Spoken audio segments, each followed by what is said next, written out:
Hey guys, wanted to do a quick video. This is going to be one of 4 videos that I'll be making in regards to UFC 280. Sorry, I just got off of work. This one, though, is all the fights that I think catch my eye that aren't the top 3 fights of the night. So let's get into it.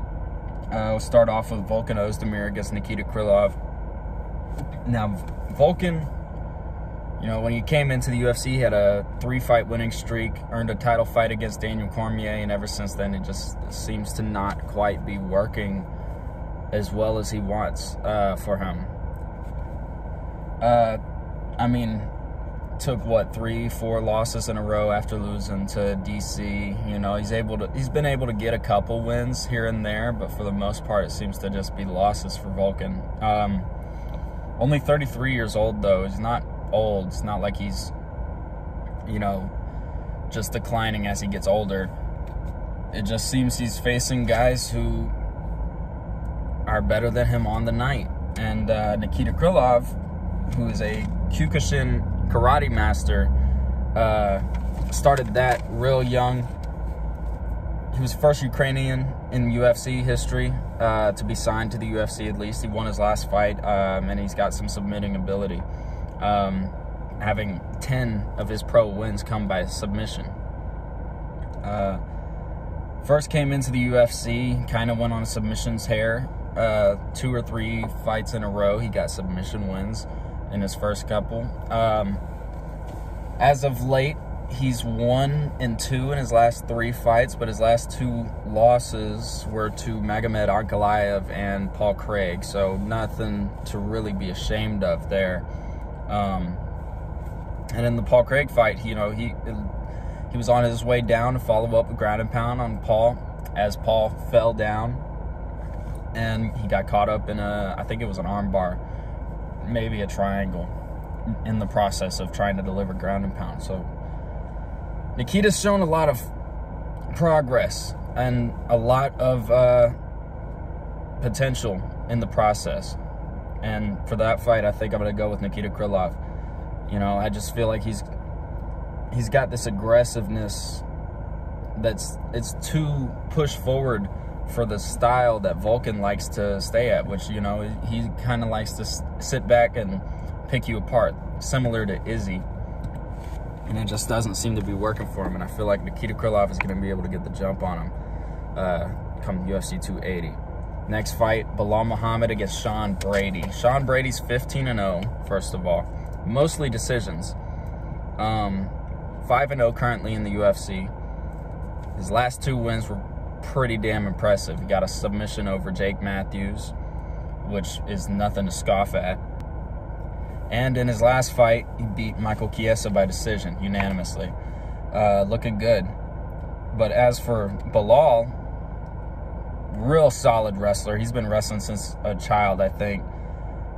Solid striking, very well-rounded, and he's just a decision machine. He's not afraid to go in there and grind away the rounds to get points, to win off of points. You know, definitely not a stranger to going in there with the goal of just having a wrestling match, basically. His last 3 wins were against Damian Maia, Wonderboy, and Vicente Luque. Pretty damn good. I thought he was going to lose against Luque. I thought he was going to lose against Maia. I kind of thought he would beat Wonderboy just because it seems like such a style mismatch. But yeah, a lot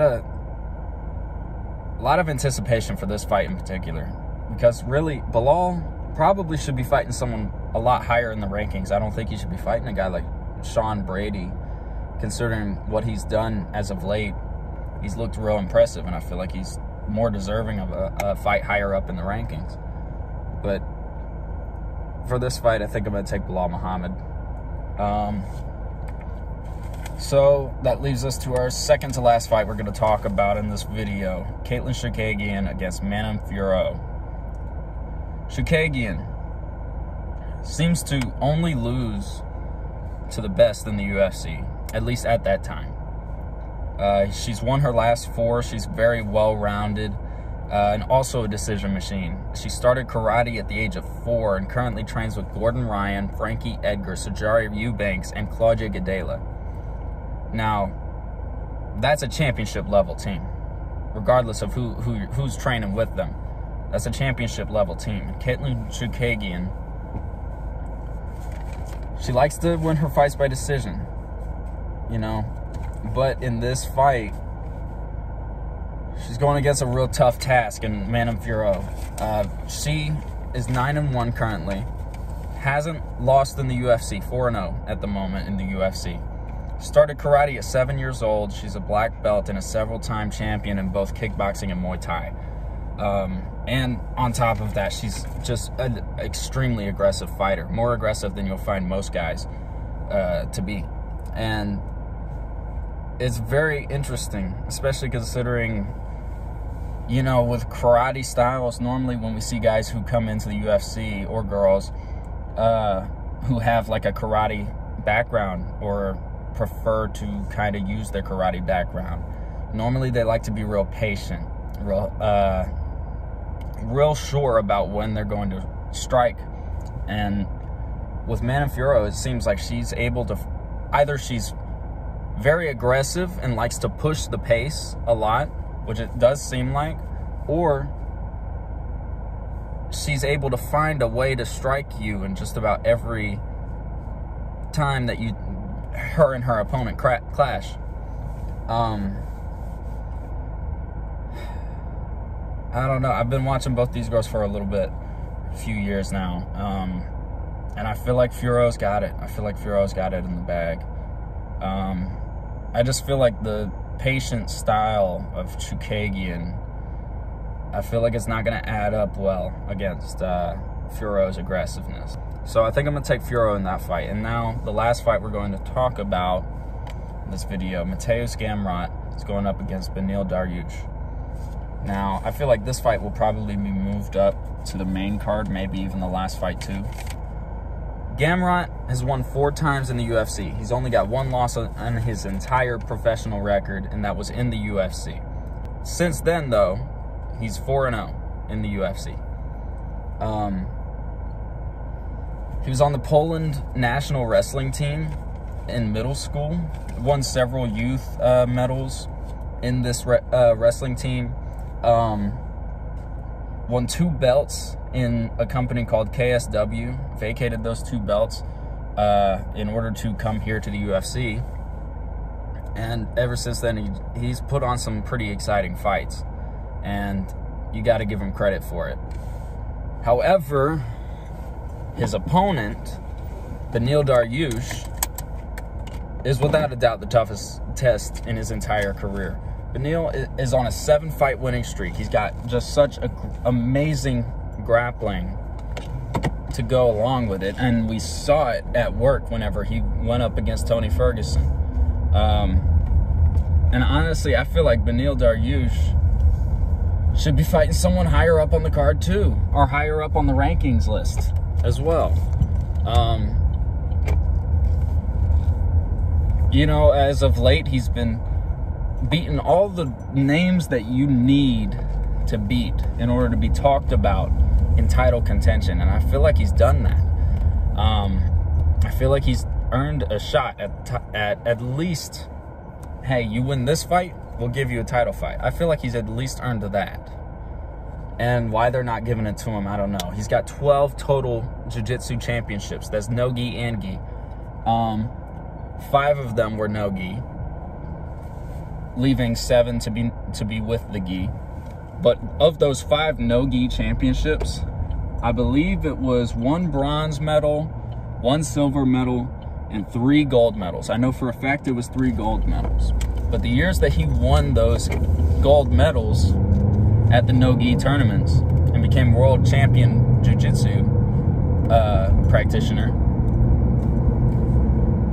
he won his first gold medal as a blue belt, won his second gold medal as a brown belt, I believe, and his third as a purple belt. So 3 world-level gold medals at no-gi jiu-jitsu before he ever even had a black belt, and it only took him 5 years to win that black belt. Look, Gamrot's real good. Gamrot is really good, but Dariush just seems to be something else, especially in the grappling department. We know, obviously, they're both very decorated grapplers, but Benny's for sure the more decorated grappler. So it's very hard to give an advantage to either of them in the grappling department, but I feel like if it has to be given, it has to be given at Benny. You know, and on the feet, both these guys are willing to slug it out. Both these guys are willing to go to war. So I think this fight's going to be a really exciting fight, and I think it's probably going to be moved up to the main card, because at the moment, the UFC, they have just the 3 last fights of the night on the main card when you go to UFC 280, and then you hit preliminary card, and it has all the other fights that they have planned so far. And I think that's just to separate. But for this fight, I think I will be going with Benny Dariush as my pick for the winner. So to re-go over my picks for this video, I'm going with Nikita Krylov, Bilal Muhammad, Manon Fiorot, and Beneil Dariush. So yeah, I'm looking forward to UFC 280 with a lot of anticipation, a lot of excitement for it, and I hope you guys are as well.